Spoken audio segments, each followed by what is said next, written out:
കൃഷ്ണമോള് ഇറങ്ങി വരുമ്പോ ബബിത ചോദിക്കുന്നുണ്ട്, നീ എവിടെ പോയതാണ് എന്ന്. അപ്പോ കൃഷ്ണമോള് പറയും, ഞാൻ രോഹിയേട്ടന്റെ റൂമിൽ പോയതാണ്. എന്നിട്ട് എങ്ങനെയുണ്ട് രോഹിയേട്ടന് എന്ന് ചോദിക്കുമ്പോ കൃഷ്ണമോള് പറയാണ്, അതില്ലേ അത്ഭുതം, രോഹിയേട്ടൻ സറണ്ടറായി. അപ്പോ ബബിത പറയുന്നുണ്ട്, നമ്മളെ ദ്രോഹിച്ചവരോട് ഒരാൾക്ക് ഇത്രയധികം ക്ഷമിക്കാൻ പറ്റുമോ? ചിലപ്പോൾ ഒരു ആൺകുട്ടിയായതുകൊണ്ടാകും അലീന രോഹിയെ ശുശ്രൂഷിക്കുന്നത്. ഈ സ്ഥാനത്ത് എനിക്കായിരുന്നെങ്കിൽ എന്നെ ഇതുപോലെ നോക്കുമോ? അലീൻ ചേച്ചിയാണോ? തീർച്ചയായും ചെയ്തു തരും. പക്ഷേ ഞാനാണെങ്കിൽ ചെയ്തു തരില്ല. അതെന്താടി നീ അങ്ങനെ പറഞ്ഞത് എന്ന് ബബിത ചോദിക്കുമ്പോ കൃഷ്ണമോള് പറയാണ്, അത്രയ്ക്ക് നെഗറ്റീവാണ് ബബിതേച്ചി. ബബിത ചേച്ചി സ്നേഹിക്കുന്ന ആ മുടിയൻ വേട്ടാവളിയൻ പോലും ബബിത ചേച്ചിയെ കല്യാണം കഴിച്ചാൽ 6 മാസത്തിനുള്ളിൽ ഇട്ടിട്ടു പോകും. അതൊക്കെ കഴിഞ്ഞ് അലീന ഭക്ഷണം കൊണ്ടുവന്ന് മേശപ്പുറത്ത് വെക്കുമ്പോൾ കൃഷ്ണമോള് ചോദിക്കുന്നുണ്ട്, ചേച്ചിക്ക് എന്റെ എന്തെങ്കിലും ഹെൽപ്പ് വേണോ എന്ന്. അതു കഴിഞ്ഞ് കൃഷ്ണമോള് അലീനയെ തന്നെ ഇങ്ങനെ നോക്കി നിൽക്കുന്നുണ്ട്. അപ്പോ അലീന ചോദിക്കും, നീ എന്താ എന്നെ ഇങ്ങനെ നോക്കുന്നത്? കൃഷ്ണ പറയും, എനിക്ക് ചേച്ചിയോട് പ്രേമമാണ്. ചേച്ചിയെ എനിക്ക് മാത്രമായി വേണം. എനിക്ക് ഇഷ്ടമുള്ളപ്പോഴെല്ലാം നുള്ളാൻ, പിച്ചാൻ, കെട്ടിപ്പിടിക്കാൻ, ഉമ്മ വയ്ക്കാൻ എനിക്ക് ചേച്ചിയെ വലിയ ഇഷ്ടമാണ്.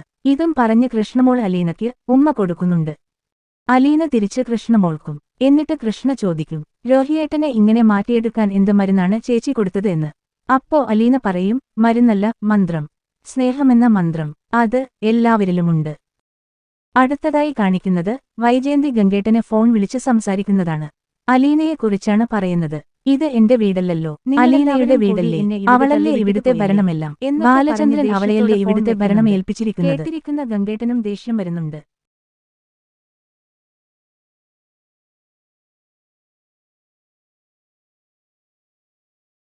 അത് കഴിഞ്ഞ് ബാലചന്ദ്രൻ ഭക്ഷണം കഴിക്കാൻ വന്നിരിക്കുന്നുണ്ട്.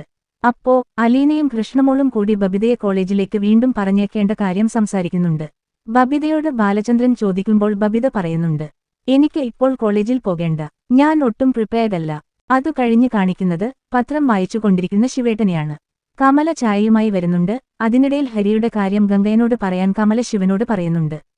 അപ്പോ ശിവേട്ടൻ പറയുന്നുണ്ട്, അത് നടക്കില്ല, ഗംഗേട്ടൻ അവന് വേണ്ടി ഒന്നും ചെയ്യില്ല.